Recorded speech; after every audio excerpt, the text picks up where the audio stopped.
دلعي ضيوفك ومن ربع كيلو لحمه مفرومه هتعملي لهم احلى عزومه.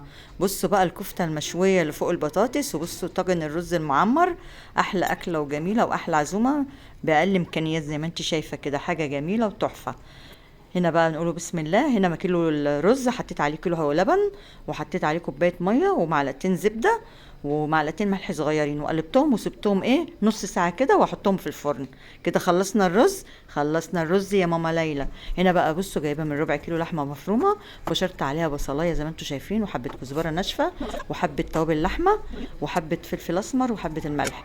هنا بقى معانا كده كيلو من البطاطس عملته مكعبات، وكده نص كيلو طماطم، وبصلايه في مفرومه.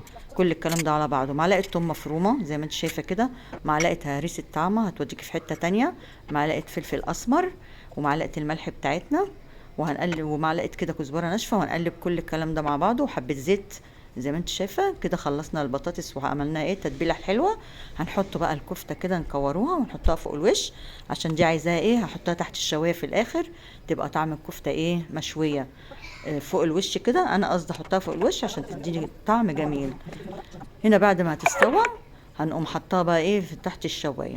زي ما انتم شايفين بصوا جمال، بصوا الجمال. من ربع كيلو لحمه هتعملي احلى عزومه. شايفين منظر تحفه. هنا بقى طلعت من الفرن بقى، استوت، وحطيتها تحت الشوايه زي ما انت شايفه.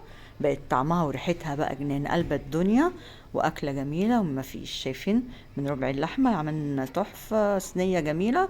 وهنا طاجن الرز بصوا مفرفر وجميل ازاي. يلا بقى اعملي الاكله دي سهله وجميله، وهتدعي لماما ليلى وقولوا له ايه رايكم في الكومنتات الاكله البسيطه الجميله السهله ديت. وعايزه كده ايه تكتبوا لي كده ايه رايكم. ماشي. يلا.